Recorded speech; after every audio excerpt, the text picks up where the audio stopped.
سورۃ الکہف۔ بسم اللہ الرحمن الرحیم۔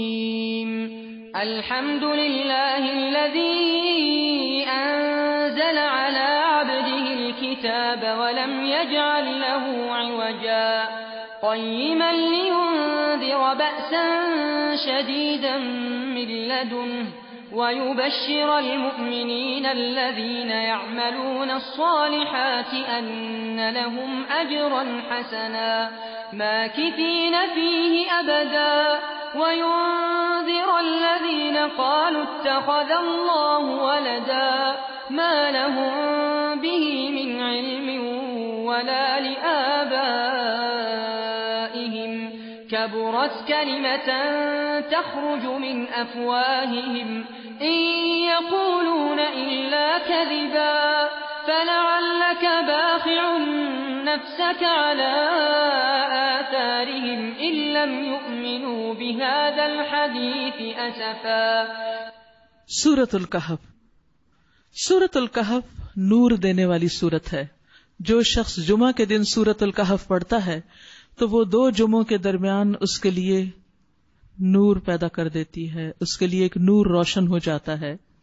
رسول اللہ صلی اللہ علیہ وسلم نے فرمایا، جس نے سورۃ الکہف کی تلاوت ایسے کی جیسے وہ نازل ہوئی تو یہ اس کے لیے قیامت کے دن اس کی اقامت گاہ سے مکہ تک اتنی دور دور تک نور کا سبب بنے گی، اور قیامت کے دن تو ہر شخص کا اپنا ہی نور ہوگا۔ اور جس نے سورت کی آخری 10 آیات پڑھی اور پھر دجال نکل آیا تو اسے کوئی نقصان نہیں ہوگا۔ اسی طرح جو آدمی سورت الکہف کی ابتدائی 10 آیتیں زبانی یاد کرے گا وہ بھی دجال کے فتنے سے محفوظ رہے گا۔ یاد رکھیے اس سورت کے اندر 7 دفعہ رحمت کا ذکر آیا ہے، تو اللہ سبحانہ وتعالی کی 7 رحمتوں کا ذکر ہے، اور یہ ہفتے کے 7 دنوں کے لیے پھر کافی ہو جاتی ہے اللہ کی رحمت حاصل کرنے کے لیے۔ تو آگے آپ گنیں گے کہ کہاں کہاں رحمت کا لفظ آیا ہے۔ سہولت کے لیے چھوٹے سے سائز میں سورۃ کہف چھاپ دی گئی ہے کہ اگر آپ گھر سے باہر بھی ہیں تو آپ کے بیگ میں ہو اور آپ راستے میں پڑھ سکیں، پڑھنا نہ بھولیں۔ شروع کرتی ہوں اللہ کے نام سے جو بے انتہا مہربان نہایت رحم فرمانے والا ہے۔ الحمدللہ الذی انزل علی عبدہ الکتاب ولم یجعل لہ عوجا۔ تعریف اللہ کے لیے ہے، کس بات پہ؟ جس نے اپنے بندے پر یہ کتاب نازل کی، قرآن کی آمد پر اللہ کا شکر، اور اس میں کوئی ٹیڑھ نہیں رکھی، ٹھیک ٹھیک سیدھی بات کہنے والی کتاب، تاکہ وہ لوگوں کو اللہ کے سخت عذاب سے خبردار کر دے اور ایمان لا کر نیک عمل کرنے والوں کو خوشخبری دے دے کہ ان کے لیے اچھا اجر ہے جس میں وہ ہمیشہ رہیں گے، اور ان لوگوں کو ڈرائے جو کہتے ہیں کہ اللہ نے کسی کو بیٹا بنایا۔ اس بات کا نہ انہیں کوئی علم ہے نہ ان کے باپ دادا کو، بڑی بات ہے جو ان کے منہ سے نکلتی ہے، وہ محض جھوٹ کہتے ہیں۔ اچھا تو اے محمد صلی اللہ علیہ وسلم، شاید آپ ان کے پیچھے غم کے مارے اپنی جان کھو دیں اگر یہ اس تعلیم پر ایمان نہ لائے۔ واقعہ یہ ہے کہ یہ جو کچھ سر و سامان بھی زمین پر ہے، اس کو ہم نے زمین کی زینت بنایا تاکہ ان لوگوں کو آزمائیں کہ ان میں کون بہتر عمل کرنے والا ہے۔ آخر کار اس سب کو ہم ایک چٹیل میدان بنانے والے ہیں۔ دنیا کی رونقیں اور زینتیں سب ختم ہونے والی ہیں۔ یہ رونق اور زینت تو اس لیے ہے کہ ہمارا امتحان ہو کہ ہم اس میں گم ہو جاتے ہیں یا پھر اچھے کام کرتے ہیں، اللہ کا حکم مانتے ہیں۔ یاد رکھیے دنیا ایک ضرورت تو ہے، لیکن اس میں گم ہونا فتنہ اور آفت ہے۔ تو دنیا سے زہد اختیار کرنا ہی انسان کی بھلائی کا ذریعہ ہے، اسی میں انسان کی بہتری ہے۔ رسول اللہ صلی اللہ علیہ وسلم نے فرمایا، اس امت کے پہلے لوگوں کی بہتری زہد اور یقین کے ساتھ ہے، اور اس امت کے آخری لوگ بخیلی اور آرزوؤں کے ساتھ ہلاک ہوں گے، لمبی لمبی آرزویں باندھ لیں گے۔ پھر سورۃ کہف کے نام پر کہف والوں کا قصہ۔ کیا تم سمجھتے ہو کہ غار اور کتبے والے ہماری کوئی بڑی عجیب نشانیوں میں سے تھے؟ جب وہ چند نوجوان غار میں پناہ گزین ہوئے اور انہوں نے کہا کہ اے ہمارے رب، ہمیں اپنی خاص رحمت سے نواز اور ہمارا معاملہ درست کر دے۔ گویا انہوں نے اپنے معاشرے سے ہجرت کی اپنا ایمان بچانے کے لیے اللہ پہ بھروسہ کرتے ہوئے۔ تو ہم نے انہیں اسی غار میں تھپک کر سال ہا سال کے لیے گہری نیند سلا دیا. پھر ہم نے انہیں اٹھایا تاکہ دیکھیں ان کے دو گروہوں میں سے کون اپنی مدت قیام کا ٹھیک شمار کرتا ہے. ہم ان کا اصل قصہ آپ کو سناتے ہیں. وہ چند نوجوان تھے جو اپنے رب پر ایمان لائے اور ہم نے ان کو ہدایت میں ترقی بخشی، ان کی ہدایت زیادہ کر دی. ہم نے ان کے دل اس وقت مضبوط کر دیے جب وہ اٹھے اور انہوں نے اعلان کر دیا کہ ہمارا رب تو بس وہی ہے جو آسمانوں اور زمین کا رب ہے، ہم اسے چھوڑ کر کسی دوسرے کو معبود نہ پکاریں گے. اگر ہم ایسا کریں تو بالکل بے جا بات کریں گے. یعنی ان کے اس اعلان کی وجہ سے اللہ نے ان کا دل مضبوط کر دیا اور پھر وہ استقامت اختیار کر گئے. انہوں نے گھر بار تو چھوڑ دیا مگر ایمان کا راستہ نہیں چھوڑا. ہم اسے چھوڑ کر کسی دوسرے معبود کو نہ پکاریں گے. اگر ہم ایسا کریں تو بالکل بے جا بات کریں گے. پھر انہوں نے آپس میں ایک دوسرے سے کہا، یہ ہماری قوم تو رب کائنات کو چھوڑ کر دوسرے الہ بنا بیٹھی ہے. یہ لوگ ان کے معبود ہونے پر کوئی واضح دلیل کیوں نہیں لاتے؟ آخر اس شخص سے بڑھ کر ظالم اور کون ہو سکتا ہے جو اللہ پر جھوٹ باندھے؟ اب جب کہ تم ان سے اور ان کے معبودان غیر اللہ سے بے تعلق ہو چکے ہو تو چلو اب فلاں غار میں چل کر پناہ لو. تمہارا رب تم پر اپنی رحمت کا دامن وسیع کرے گا اور تمہارے کام کے لیے سر و سامان مہیا کر دے گا. غار میں، جی ہاں، یہ ہے توکل اور بھروسہ اللہ پر اعتماد کرتے ہوئے. تم انہیں غار میں دیکھتے تو تمہیں یوں نظر آتا کہ سورج جب نکلتا ہے تو ان کے غار کو چھوڑ کر دائیں جانب چڑھ جاتا ہے اور جب غروب ہوتا ہے تو ان سے بچ کر بائیں جانب اتر جاتا ہے. اور وہ ہے کہ غار کے اندر ایک وسیع جگہ میں پڑے ہیں. اللہ نے غار میں ان کے سونے کا سامان کر دیا. یہ اللہ کی نشانیوں میں سے ایک ہے. جس کو اللہ ہدایت دے وہی ہدایت پاتا ہے اور جسے اللہ بھٹکا دے اس کے لیے تم کوئی ولی مرشد نہیں پا سکتے. تم انہیں دیکھ کر یہ سمجھتے کہ وہ جاگ رہے ہیں حالانکہ وہ سو رہے تھے. ہم انہیں دائیں بائیں کروٹ دلواتے رہتے تھے. سبحان اللہ، یہ ہے اللہ کی رحمت.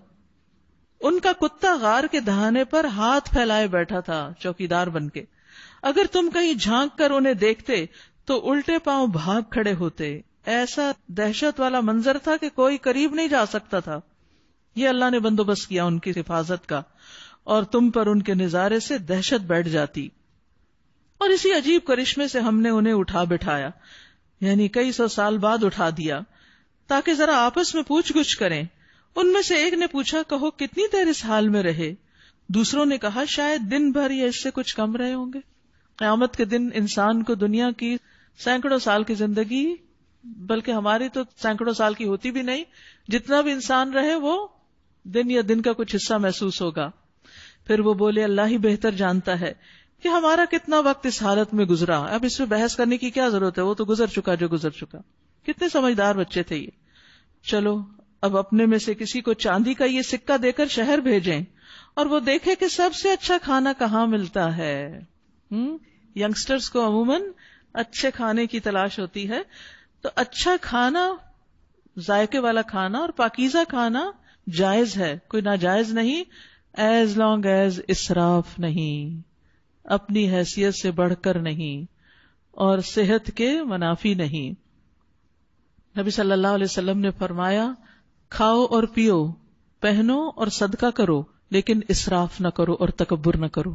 یعنی جب اللہ تمہیں دوسروں کے مقابلے میں بہتر دے تو پھر تمہارے اندر تکبر نہیں ہونا چاہیے. وہ دیکھے کہ سب سے اچھا کھانا کہاں سے ملتا ہے، وہاں سے وہ کچھ کھانے کے لیے لائے، کیونکہ سو کے اٹھے تھے، بھوک لگی تھی. کئی سو سال سوئے مگر زندہ تھے. اور چاہیے کہ ذرا ہوشیاری سے کام کرے، ایسا نہ ہو کہ وہ کسی کو ہمارے یہاں ہونے سے خبردار کر بیٹھے. کیونکہ چھپ کے آئے تھے تو انہوں نے سمجھا ابھی باہر بھی وہی حالات ہیں تو کسی کو پتہ نہ چلے. اگر کہیں ان لوگوں کا ہاتھ ہم پہ پڑ گیا تو بس سنگساری کر ڈالیں گے. یعنی اتنا سخت خطرہ تھا جان کا. یا پھر زبردستی ہمیں اپنی ملت میں واپس لے جائیں گے، یعنی ہمارا ایمان بدل دیں گے، اور ایسا ہوا تو ہم کبھی فلاح نہ پا سکیں گے. اس طرح ہم نے اہل شہر کو ان کے حال پہ مطلع کیا تاکہ لوگ جان لیں کہ اللہ کا وعدہ سچا ہے اور یہ کہ قیامت کی گھڑی بے شک آ کر رہے گی. مرنے کے بعد بھی انسان سینکڑوں سال اگر سویا رہے اپنی قبر میں تو قیامت کے دن پھر زندہ اٹھ سکتا ہے. اس وقت وہ آپس میں اس بات پر جھگڑ رہے تھے کہ ان کے ساتھ کیا معاملہ کیا جائے. کچھ لوگوں نے کہا ان پہ دیوار چن دو، کیونکہ اس کے بعد وہ فوت ہو گئے تھے. ان کا رب ہی ان کے معاملے کو بہتر جانتا ہے. مگر جو لوگ ان کے معاملات پر غالب تھے انہوں نے کہا ہم تو ان پر ایک عبادت گاہ بنائیں گے، مسجد بنائیں گے. کچھ لوگ کہیں گے وہ 3 تھے اور چوتھا ان کا کتا تھا. کچھ دوسرے کہہ دیں گے 5 تھے اور چھٹا ان کا کتا تھا. یہ سب بے تکی ہانکتے ہیں. اور کچھ اور لوگ کہتے ہیں کہ 7 تھے اور 8واں ان کا کتا تھا. کہو میرا رب ہی بہتر جانتا ہے کہ وہ کتنے تھے، کم ہی لوگ ان کی صحیح تعداد جانتے ہیں. بس تم سرسری بات سے بڑھ کر ان کی تعداد کے معاملے میں لوگوں سے بحث نہ کرو، کیونکہ یہ اصل موضوع نہیں ہے کہ ان کی تعداد کیا تھی، اور نہ ان کے متعلق کسی سے پوچھو، کیونکہ یہ لایانی باتیں ہوتی ہیں، یعنی ان کا فائدہ نہیں. تو انسان کو غیر ضروری تفصیلات میں جانے سے بچنا چاہیے، الا یہ کہ ان کی ضرورت ہو.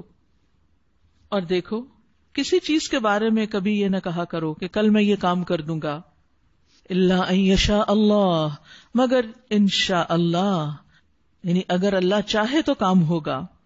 اگر بھولے سے ایسی بات زبان سے نکل جائے تو فوراً اپنے رب کو یاد کرو، نہیں دوبارہ انشاءاللہ کہہ دو جب یاد آئے، اور کہو امید ہے کہ میرا رب اس معاملے میں رشد سے قریب تر بات کی طرف میری رہنمائی فرما دے گا. اور وہ اپنے غار میں 300 سال رہے، اور کچھ لوگ مدت کے شمار میں 9 سال اور بڑھ گئے ہیں. تم کہو اللہ ان کے قیام کی مدت زیادہ جانتا ہے، آسمانوں اور زمین کے سب پوشیدہ احوال اسی کو معلوم ہے. کیا خوب ہے وہ دیکھنے والا اور سننے والا. زمین و آسمان کی مخلوقات کا کوئی خبرگیر اس کے سوا نہیں، اور وہ اپنی حکومت میں کسی کو شریک نہیں کرتا. تو یہاں ایک بہت اہم بات بھی بتائی گئی کہ آپ صلی اللہ علیہ وسلم کو فرمایا جا رہا ہے کہ آپ ان باتوں کے بارے میں کسی سے فتویٰ نہ لیجئے، کسی سے مت پوچھئے، کیونکہ وہ جانتے نہیں.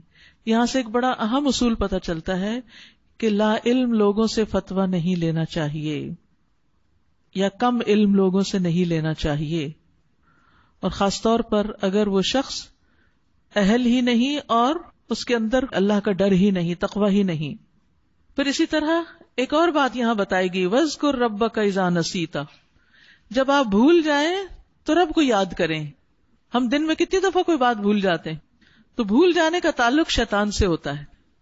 بھول جانے کی بیماری کا حل یہ ہے کہ انسان اللہ کا ذکر زیادہ کر دے. ٹھیک ہے، کیونکہ شیطان انسان کو خیر کی باتیں بھلواتا ہے، اور جب انسان اللہ کو یاد کرتا ہے تو شیطان بھاگ جاتا ہے، تو جو بھولی ہوئی بات ہے وہ یاد آ جاتی ہے.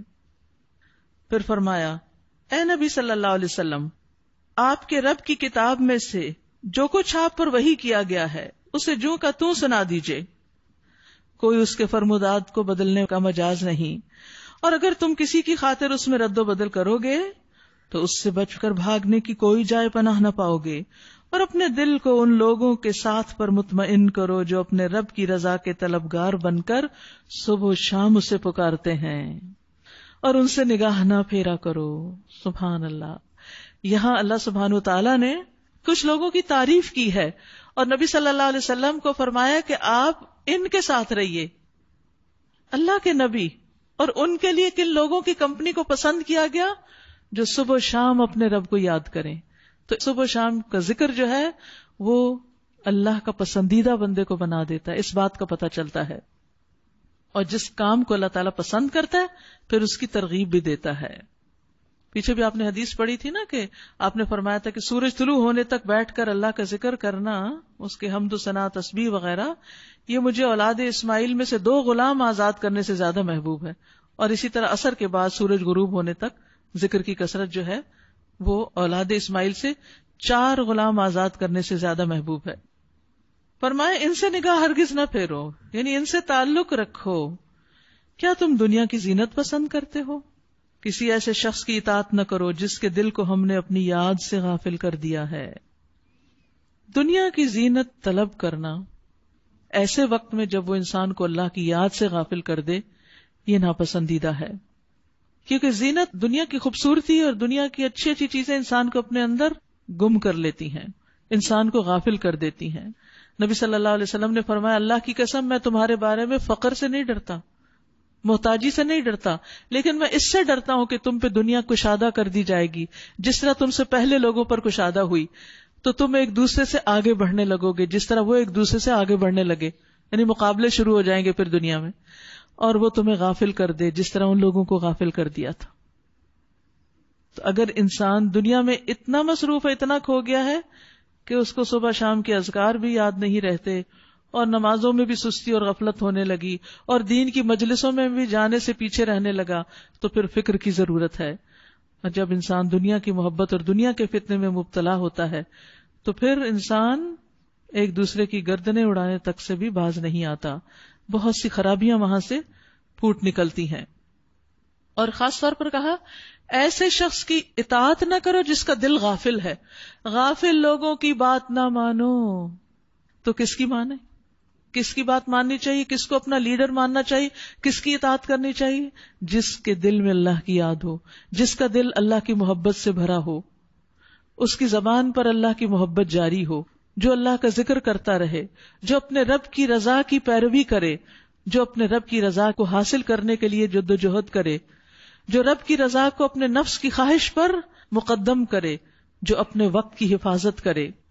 تو ایسے شخص کے تمام حالات اور اس کے کام ٹھیک ہو جاتے ہیں، اور لوگوں کو وہ جس چیز کی دعوت دیتا ہے اس پر وہ خود بھی عمل کرتا ہے.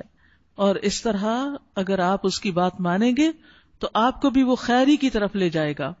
لیکن جو خود شاعر اللہ کا احترام نہ کرے تو پھر اس شخص کی اطاعت نہیں کرنی چاہیے. ایک شخص نے کچھ لوگوں کی امامت کی، نماز پڑھائی، اور اس نے قبلے کی طرف تھوک دیا. نبی صلی اللہ علیہ وسلم دیکھ رہے تھے. جب وہ نماز سے فارغ ہوا تو آپ نے فرمایا آئندہ سے ہی امامت نہیں کرائے گا. امام کا ایک اخلاق اور ایک ادب اور ایک معیار ہونا چاہیے، کیونکہ وہ لوگوں کے لیے رول ماڈل ہے. اگر وہ تھوک رہا ہے تو ساری قوم تھوکنا شروع ہو جائے گی. تو شاعر اللہ کا احترام ضروری ہے. اور جس نے خواہش نفس کی پیروی اختیار کر لی اور جس کا طریقہ کار افراط و تفریط پر مبنی ہے، صاف کہہ دیجئے یہ حق ہے تمہارے رب کی طرف سے، اب جس کا جی چاہے مان لے اور جس کا جی چاہے انکار کر دے. ہم نے انکار کرنے والے ظالموں کے لیے ایک آگ تیار کر رکھی ہے جس کی لپٹیں انہیں گھیرے میں لے چکی ہیں. وہاں اگر وہ پانی مانگیں گے تو ایسے پانی سے ان کی تواضع کی جائے گی جو تیل کی تل چھٹ جیسا ہوگا. یعنی جب فرائی کر کر کے وہ نیچے تھک سا رہ جاتا نا، لیسدار سا تیل، اور وہ ان کا منہ بھون ڈالے گا. بدترین پینے کی چیز اور بہت بری آرام گاہ رہے وہ لوگ جو مان لیں اور نیک عمل کریں. تو یقیناً ہم نیکوکار لوگوں کا اجر ضائع نہیں کرتے. انا لا نضیع اجر من احسن عملا، محسن کا اجر ضائع نہیں ہوتا. ان کے لیے سدا بہار جنتیں ہیں جن کے نیچے نہریں بہ رہی ہوں گی. وہاں وہ سونے کے کنگنوں سے آراستہ کیے جائیں گے، باریک ریشم اور اطلس و دیبا کے سبز کپڑے پہنیں گے، اور اونچی مسندوں پر تکیے لگا کر بیٹھیں گے. بہترین اجر اور اعلیٰ درجے کی قیام گاہ. اے محمد صلی اللہ علیہ وسلم، ان کے سامنے ایک مثال پیش کیجئے. 2 لوگ تھے، ان میں سے ایک کو ہم نے انگور کے 2 باغ دیے اور ان کے گرد کھجور کے درختوں کی باڑ لگائی اور ان کے درمیان کاشت کی زمین رکھی. دونوں باغ خوب پھلے پھولے اور برابر ہونے میں انہوں نے ذرا سی بھی کسر نہ چھوڑی. ان باغوں کے اندر ہم نے ایک نہر جاری کر دی اور اسے خوب نفع حاصل ہوا. یہ کچھ پا کر، یعنی سب مال و دولت حاصل کر کے، ایک دن وہ اپنے ہمسائے سے بات کرتے ہوئے بولا، میں تجھ سے زیادہ مالدار ہوں اور تجھ سے زیادہ طاقتور نفری رکھتا ہوں. پھر وہ اپنی جنت میں داخل ہوا اور اپنے نفس کے حق میں ظالم بن کر کہنے لگا، میں نہیں سمجھتا کہ یہ دولت کبھی فنا ہوگی اور مجھے توقع نہیں کہ قیامت کی گھڑی کبھی آئے گی. تاہم اگر کبھی مجھے اپنے رب کے حضور پلٹایا گیا تو ضرور اس سے بھی زیادہ شاندار جگہ پاؤں گا. خود اپنے وہم اور خیالات، وہ پیچھے پڑا نا، لا تخف ما لیس لک بہ علم، جس بات کا علم نہیں اور حقیقت معلوم نہیں وہ اس کے دعوے کہاں سے کر رہے ہو. اس کے ہمسائے نے گفتگو کرتے ہوئے اس سے کہا، کیا تو کفر کرتا ہے اس ذات سے جس نے تجھے مٹی سے اور پھر نطفے سے پیدا کیا اور تجھے ایک پورا آدمی بنا کھڑا کیا؟ رہا میں تو میرا رب تو وہی ہے اور میں اس کے ساتھ کسی کو شریک نہیں کرتا. یعنی میں کسی دولت کو اور دنیا کی طاقت اور لوگوں کو اللہ کے برابر قرار نہیں دیتا کہ وہ میرے کسی کام آئیں گے. اور جب تو اپنی جنت میں داخل ہو رہا تھا اس وقت تیری زبان سے یہ کیوں نہ نکلا کہ ماشاء اللہ لا قوت الا باللہ. انسان جب کوئی حیران کرنے والی چیز دیکھے یا کوئی نعمت پائے تو خوش ہو کر ماشاء اللہ کہے اور کہے لا قوت الا باللہ، یہ اللہ ہی کا دیا ہوا ہے. اگر تو مجھے مال اور اولاد میں اپنے سے کمتر پا رہا ہے تو دور نہیں کہ میرا رب مجھے تیری جنت سے بہتر عطا کر دے اور تیری جنت پر آسمان سے کوئی آفت بھیج دے جس سے وہ صاف میدان بن کر رہ جائے، یا اس کا پانی زمین میں اتر جائے اور پھر تو اسے کسی طرح نہ نکال سکے، اور پھر اپنی کھیتی بھی سیراب کہاں سے کرے گا۔ آخر کار ہوا یہ کہ اس کا سارا پھل مارا گیا اور وہ اپنے انگوروں کے باغوں کو الٹا پڑا دیکھ کر اپنی لگائی ہوئی لاگت پر ہاتھ ملتا رہ گیا، یعنی چھتوں اور چھپروں پر جو باغ چڑھا ہوا تھا وہ نیچے آ گرا اور کہنے لگا کاش میں نے اپنے رب کے ساتھ کسی کو شریک نہ ٹھہرایا ہوتا، نہ ہوا اللہ کو چھوڑ کر اس کے پاس کوئی جتھا کہ اس کی مدد کرتا، اور نہ کر سکا وہ آپ ہی اس آفت کا مقابلہ۔ اس وقت معلوم ہوا کہ کارسازی کا اختیار اللہ کے لیے ہے جو حق ہے، اور انعام وہی بہتر ہے جو وہ بخشے، اور انجام وہی بخیر ہے جو وہ دکھائے۔ وَاضْرِبْ لَهُمْ مَثَلَ الْحَيَاةِ الدُّنْيَا، اور اے نبی صلی اللہ علیہ وسلم انہیں دنیا کی زندگی کی حقیقت اس مثال سے سمجھا دیجئے کہ آج ہم نے آسمان سے پانی برسا دیا، بارش برسی تو زمین کی پود خوب گھنی ہو گئی، اور کل وہی نباتات بھس بن کے رہ گئی جسے ہوائیں اڑائے لیے پھرتی ہیں۔ اللہ ہر چیز پر قدرت رکھتا ہے۔ اب دیکھیے ہر نئی چیز پرانی ہو جاتی ہے، جنگ اٹھا کے ہم باہر پھینک دیتے ہیں اور اس کے چیتھڑے اڑ جاتے ہیں۔ کل وہی چیز جس کو ہم سنبھال کے رکھ رہے تھے آج اس کو ہوا اڑائے لیے پھر رہی ہے۔ یہ ہے دنیا، اللہ ہر چیز پہ قدرت رکھتا ہے۔ یہ مال اور یہ اولاد محض دنیاوی زندگی کی ایک وقتی آرائش ہے، اصل میں تو باقی رہ جانے والی نیکیاں ہی تیرے رب کے نزدیک نتیجے کے لحاظ سے بہتر ہیں، اور انہی سے اچھی امیدیں وابستہ کی جا سکتی ہیں۔ فکر اس دن کی ہونی چاہیے، آخرت ان فوکس، جبکہ ہم پہاڑوں کو چلائیں گے اور تم زمین کو بالکل برہنا پاؤ گے، اور ہم تمام انسانوں کو اس طرح گھیر کر جمع کریں گے کہ اگلوں پچھلوں میں سے ایک بھی نہ چھوٹے گا، اور سب کے سب تمہارے رب کے حضور صف در صف پیش کیے جائیں گے۔ قیامت کا نقشہ بتایا جا رہا ہے۔ لو دیکھ لو نا، آ گئے تم ہمارے پاس اسی طرح جیسا ہم نے تم کو پہلی بار پیدا کیا تھا۔ تم نے تو یہ سمجھا تھا کہ ہم نے تمہارے لیے کوئی وعدے کا وقت مقرر ہی نہیں کیا، اور نامہ اعمال سامنے رکھ دیا جائے گا۔ اس وقت تم دیکھو گے کہ مجرم لوگ اپنی کتاب زندگی کے اندراجات سے ڈر رہے ہوں گے، اپنے اعمال نامے کو دیکھ کے ڈر رہے ہوں گے، کہہ رہے ہوں گے ہائے ہماری کم بختی، یہ کیسی کتاب ہے، یا ویلتنا ما لہذا الکتاب لا یغادر صغیرۃ ولا کبیرۃ الا احصاها، کہ اس نے نہ کوئی چھوٹی حرکت چھوڑی نہ بڑی جو اس میں لکھی نہ گئی ہو۔ جو کچھ انہوں نے کیا تھا وہ سب اپنے سامنے حاضر پائیں گے، اور تیرا رب کسی پر بھی ظلم نہ کرے گا۔ سورۃ الزلزلہ میں آتا ہے فَمَن يَعْمَلْ مِثْقَالَ ذَرَّةٍ خَيْرًا يَرَهُ وَمَن يَعْمَلْ مِثْقَالَ ذَرَّةٍ شَرًّا يَرَهُ۔ تو انسان کو بڑے گناہوں سے تو بچنا ہی ہے، چھوٹے چھوٹے گناہوں سے بھی بچنا چاہیے۔ نبی صلی اللہ علیہ وسلم نے حضرت عائشہ سے کہا تھا کہ معمولی گناہوں سے اپنے آپ کو بچاؤ، کیونکہ اللہ کے ہاں ان کی بھی تفتیش ہو سکتی ہے۔ ایک اور موقع پر فرمایا کہ بعض اوقات بہت سے چھوٹے گناہ اکٹھے ہو کر انسان کو ہلاک کر دیتے ہیں۔ آپ نے فرمایا چھوٹے گناہوں سے بچو، کیونکہ جب وہ اکٹھے ہوتے ہیں تو انسان کو ہلاک کر دیتے۔ جیسے اگر کسی جنگل میں لوگ جائیں اور کھانے کے وقت تنکے اور لکڑیاں اور ہر ایک چیز اکٹھی کر کے لائے، اور پھر بہت ساری لکڑیوں کو جب جلایا جائے تو سارا کھانا اس سے پک جائے، جبکہ ایک شخص بس ایک ہی چیز لایا تھا، تو ایک دن میں اگر ایک گناہ بھی کریں تو مہینے میں کتنے اکٹھے ہو جائیں گے، اور ایک تو نہیں کرتے نا۔ اللہ تعالیٰ ہمیں محفوظ رکھے۔ تو چھوٹے گناہوں سے بھی بچنا چاہیے، کیونکہ بعض اوقات انسان ایک چیز کو بڑا معمولی سمجھتا ہے، حالانکہ اللہ اس کے بارے میں بھی حساب لے سکتا ہے۔ قیامت کے دن اللہ تعالیٰ ایک بندے سے کہے گا میں نے تجھ سے پانی مانگا تھا تو نے مجھے پانی نہیں پلایا۔ بندہ عرض کرے گا میرے رب میں تجھے کیسے پانی پلاتا، تو رب العالمین ہے۔ اللہ تعالیٰ فرمائے گا تجھ سے میرے فلاں بندے نے پانی مانگا تھا اور تو نے نہیں دیا تھا، اگر تو اسے پلاتا تو مجھے وہاں پاتا۔ تو یہ چھوٹی سی چیز تھی وہ جو کر کے بھول گیا، لیکن اللہ نے یاد رکھا، اور قیامت کے دن اس پر بھی پوچھ سکتا ہے اللہ تعالیٰ کسی پر بھی ظلم نہیں کرے گا۔ یاد کرو جب ہم نے فرشتوں سے کہا کہ آدم کو سجدہ کرو تو انہوں نے سجدہ کیا، مگر ابلیس نے نہ کیا۔ اب دیکھیے کتنی بار یہ بات آ چکی ہے کہ ابلیس نے سجدے سے انکار کیا۔ وہ جنوں میں سے تھا اس لیے اپنے رب کے حکم کی اطاعت سے نکل گیا. اب کیا تم مجھے چھوڑ کر اس کو اور اس کی اولاد کو اپنا سرپرست بناتے ہو، حالانکہ وہ تمہارے دشمن ہیں؟ یعنی اللہ کی دوستی چھوڑ کر شیطان کی دوستی اختیار کرتے ہو. بڑا ہی برا بدل ہے جسے ظالم لوگ اختیار کر رہے ہیں. میں نے آسمان و زمین پیدا کرتے وقت ان کو نہیں بلایا تھا اور نہ خود ان کی اپنی تخلیق میں انہیں شریک کیا تھا. میرا یہ کام نہیں کہ گمراہ کرنے والوں کو اپنا مددگار بنایا کروں. پھر کیا کریں گے یہ لوگ اس روز جبکہ ان کا رب ان سے کہے گا کہ پکارو اب ان ہستیوں کو جنہیں تم میرا شریک سمجھ بیٹھے تھے. یہ ان کو پکاریں گے مگر وہ ان کی مدد کو نہ آئیں گے. ظاہر ہے کہ ان کو تو پتہ ہی نہیں کہ انہیں کب پکارا جا رہا تھا. اور ہم ان کے درمیان ایک ہی ہلاکت کا گڑھا مشترک کر دیں گے، یعنی جہنم. سارے مجرم اس روز آگ دیکھ لیں گے اور سمجھ لیں گے کہ اب انہیں اسی میں گرنا ہے، اور وہ اس سے بچنے کے لیے کوئی جائے پناہ نہ پائیں گے. اللہ اکبر. ہم نے اس قرآن میں لوگوں کو طرح طرح سے سمجھایا، مگر انسان بڑا ہی جھگڑالو واقع ہوا ہے. بحثیں کرتے ہیں آگے سے لوگ. ان کے سامنے جب ہدایت آئی تو اسے ماننے اور اپنے رب کے حضور معافی چاہنے سے آخر انہیں کس چیز نے روک دیا؟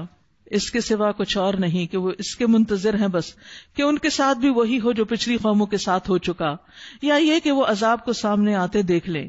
رسولوں کو ہم اس کام کے سوا اور کسی غرض کے لیے نہیں بھیجتے کہ وہ بشارت اور تنبیہ کی خدمت انجام دے دیں، مگر کافروں کا حال یہ ہے کہ وہ باطل کے ہتھیار لے کر حق کو نیچا دکھانے کی کوشش کرتے ہیں، اور انہوں نے میری آیات اور ان تنبیہات کو جو انہیں کی گئی مذاق بنا لیا. وَمَنْ أَظْلَمُ مِمَّنْ ذُكِّرَ بِآيَاتِ رَبِّهِ فَأَعْرَضَ عَنْهَا. اس شخص سے بڑا ظالم اور کون ہے جسے اس کے رب کی آیات سنا کر نصیحت کی جائے اور وہ ان سے منہ پھیر لے، سنی انسنی کر دے اور اس برے انجام کو بھول جائے جس کا سر و سامان اس نے اپنے لیے خود اپنے ہاتھوں کیا ہے. یاد رکھیے، اللہ کی بات سن کر اللہ کی نصیحت کو قبول نہ کرنا دراصل اپنے آپ پر ہی ظلم کرنا ہے. جن لوگوں نے یہ روش اختیار کی ان کے دلوں پر ہم نے غلاف چڑھا دیے ہیں جو انہیں قرآن کی بات سمجھنے نہیں دیتے، اور ان کے کانوں میں ہم نے گرانی پیدا کر دی. تم انہیں ہدایت کی طرف کتنا ہی بلاؤ وہ اس حالت میں کبھی ہدایت نہیں پائیں گے جب تک اپنا دل نہ کھولیں. وَرَبُّكَ الْغَفُورُ ذُو الرَّحْمَةِ. تیرا رب بڑا درگزر فرمانے والا اور رحمت کرنے والا ہے. وہ ان کے کرتوتوں پر انہیں پکڑنا چاہتا تو جلد ہی ان پہ عذاب بھیج دیتا، مگر ان کے لیے وعدے کا ایک وقت مقرر ہے اور اس سے بچ کر بھاگ نکلنے کی یہ کوئی راہ نہ پائیں گے. یہ عذاب رسیدہ بستیاں تمہارے سامنے موجود ہیں. انہوں نے جب ظلم کیا تو ہم نے انہیں ہلاک کر دیا، اور ان میں سے ہر ایک کی ہلاکت کے لیے ہم نے وقت مقرر کر رکھا تھا. وَإِذْ قَالَ مُوسَىٰ لِفَتَاهُ لَا أَبْرَحُ حَتَّىٰ أَبْلُغَ مَجْمَعَ الْبَحْرَيْنِ أَوْ أَمْضِيَ حُقُبًا. ذرا ان کو وہ قصہ سناؤ جو موسیٰ علیہ السلام کو پیش آیا تھا جبکہ موسیٰ علیہ السلام نے اپنے خادم سے کہا تھا کہ میں اپنا سفر ختم نہ کروں گا جب تک کہ دونوں دریاؤں کے سنگم پر نہ پہنچ جاؤں، ورنہ میں ایک زمانے دراز تک چلتا ہی رہوں گا. اصل میں موسیٰ علیہ السلام ایک خطبہ دے رہے تھے کہ ایک سائل نے سوال کیا، پوچھا کہ کیا آپ سے بڑا بھی کوئی عالم ہے؟ تو انہوں نے کہا کہ مجھ سے بڑا کوئی عالم نہیں. تو اللہ تعالیٰ کو یہ بات پسند نہ آئی اور وحی کے ذریعے انہیں مطلع کیا گیا کہ ایک بندہ ہے خضر جو تم سے بھی بڑا عالم ہے. تو حضرت موسیٰ علیہ السلام نے عرض کیا، اللہ کیا ان سے ملاقات ہو سکتی؟ دیکھیے کتنا شوق تھا انہیں علم کا. کیا ان سے ملاقات ہو سکتی؟ اللہ تعالیٰ نے فرمایا جہاں دونوں سمندر ملتے ہیں وہاں تم اس بندے کو پاؤ گے. نیز فرمایا کہ مچھلی ساتھ لے جاؤ، جہاں مچھلی تمہاری ٹوکری سے نکل کر غائب ہو جائے سمجھ لینا وہی مقام ہے. تو اس سفر پر موسیٰ علیہ السلام مچھلی ساتھ لے کر چل دیے، لیکن جب وہ اصل مقام پہ پہنچے تو مچھلی سے غافل ہو گئے اور وہ نکل کر اس طرح دریا میں چلی گئی جیسے کوئی سرنگ لگی ہو. آگے جا کر موسیٰ علیہ السلام نے اپنے خادم سے کہا، لاؤ ہمارا ناشتہ، آج کے سفر میں تو ہم بری طرح تھک گئے ہیں. انہوں نے اپنے کھانے میں اپنے خادم کو بھی ساتھ شریک کیا. ہمارے ہاں عام طور پر کیا ہوتا ہے ہمارے معاشرے میں، اپنا کھانا کچھ اور، خادموں کا کچھ اور. ٹھیک ہے آپ ہر وقت افورڈ نہیں کر سکتے، لیکن ہفتے میں کوئی ایک دن تو ہونا چاہیے جب سب کا ایک ہی کھانا پکے. انبیاء علیہم السلام اپنے خادموں کو بھی وہی کھلاتے تھے جو خود کھاتے تھے. جیسے یہاں موسیٰ علیہ السلام کے اس قول سے ظاہر ہوتا ہے کہ موسیٰ علیہ السلام اور ان کے خادم نے مل کے کھایا، اور مل کے کھانے سے ویسے بھی برکت ہوتی۔ خادم نے کہا آپ نے دیکھا یہ کیا ہوا؟ جب ہم اس چٹان کے پاس ٹھہرے ہوئے تھے اس وقت مجھے مچھلی کا خیال نہ رہا، اور شیطان نے مجھے ایسا غافل کر دیا کہ میں اس کا ذکر کرنا آپ سے بھول گیا۔ مچھلی تو عجیب طریقے سے نکل کر دریا میں چلی گئی۔ موسیٰ علیہ السلام نے کہا اسی کی تو ہمیں تلاش تھی۔ چنانچہ وہ دونوں اپنے نقش قدم پر پھر واپس ہوئے، آگے جا کے واپس، کیونکہ ملنے کا شوق تھا نا، اور وہاں انہوں نے ہمارے بندوں میں سے ایک بندے کو پایا جسے ہم نے اپنی رحمت سے نوازا تھا اور اپنی طرف سے ایک خاص علم عطا کیا تھا۔ علم کی بھی اقسام ہوتی ہیں۔ موسیٰ علیہ السلام نے اس سے کہا کیا میں آپ کے ساتھ رہ سکتا ہوں تاکہ آپ مجھے بھی اس دانش میں سے کچھ تعلیم دیں جو آپ کو سکھائی گئی ہے؟ کتنا بہترین طریقہ ہے، اجازت لے کر شریک ہو رہے ہیں۔ اس نے جواب دیا آپ میرے ساتھ صبر نہیں کر سکتے، اور جس چیز کی آپ کو خبر نہ ہو آخر اس پر آپ صبر بھی کیسے کر سکتے ہیں؟ موسیٰ علیہ السلام نے کہا انشاءاللہ آپ مجھے صابر پائیں گے، اور میں کسی معاملے میں آپ کی نافرمانی نہیں کروں گا۔ سیکھنے کے لیے بہت ضروری ہوتا ہے کہ شاگرد استاد کی بات مانے۔ اس نے کہا اچھا اگر آپ میرے ساتھ چلتے ہیں تو مجھ سے کوئی بات نہ پوچھیں جب تک کہ میں خود اس کا آپ سے ذکر نہ کروں، یعنی خاموشی سے سیکھیں۔ اب وہ دونوں روانہ ہوئے، یہاں تک کہ جب وہ ایک کشتی میں سوار ہو گئے تو اس شخص نے کشتی میں شگاف ڈال دیا۔ موسیٰ علیہ السلام نے کہا آپ نے اس میں شگاف ڈال دیا، سوراخ کر دیا تاکہ سب کشتی والوں کو ڈبو دیں؟ یہ تو آپ نے ایک سخت حرکت کر ڈالی۔ اس نے کہا میں نے تم سے کہا نہ تھا کہ تم میرے ساتھ صبر نہیں کر سکتے؟ موسیٰ علیہ السلام نے کہا بھول چوک پہ مجھے نہ پکڑیے، میرے معاملے میں آپ ذرا سختی سے کام نہ لیں۔ فانطلقا، پھر وہ دونوں چلے یہاں تک کہ ان کو ایک لڑکا ملا اور اس شخص نے اسے قتل کر دیا۔ موسیٰ علیہ السلام نے کہا آپ نے ایک بے گناہ کی جان لے لی حالانکہ اس نے کسی کا خون نہ کیا تھا، یہ تو آپ نے بہت ہی برا کیا۔ دعاؤں کی کتاب ہے، نکال لیجیے دعاؤں کی کتاب۔ اور ایک اہم اعلان بھی ہے، وہ یہ کہ انشاءاللہ تعالی رمضان کے پروگرام کے بعد جولائی سے سمر کورس ایک ہوگا، سیکھنے کا ایک اور موقع سامنے آئے گا انشاءاللہ تعالی، اس میں بھی آپ کو کچھ چیزیں سکھائی جائیں گی۔ تو جو بھی لوگ سمر کورس میں خود یا اپنے ینگ گرلز کو لانا چاہتے ہیں وہ ریسپشن سے معلومات لے لیں، فارمز وغیرہ لے لیں، تو انشاءاللہ تعالی رمضان کے بعد بھی آپ کی تعلیم کا سلسلہ جاری رہے گا۔ پیج 7 اللہم انی اعوذ بک من الہم والحزن والعجز والکسل والجبن والبخل وضلع الدین وغلبۃ الرجال۔ اے اللہ بے شک میں ہر فکر، غم سے، عاجزی اور سستی سے، بزدلی اور بخل سے، قرض کے بوجھ سے اور لوگوں کے غلبے سے تیری پناہ چاہتا ہوں۔ وآخر دعوانا ان الحمد للہ رب العالمین۔ سبحانک اللہم وبحمدک اشہد ان لا الہ الا انت استغفرک واتوب الیک۔ السلام علیکم ورحمۃ اللہ وبرکاتہ۔ یا ایھا الناس قد جاءتکم موعظۃ من ربکم وشفاء لما فی الصدور وہدی ورحمۃ للمؤمنین۔ قل بفضل اللہ وبرحمتہ فبذلک فلیفرحوا هو خیر مما یجمعون۔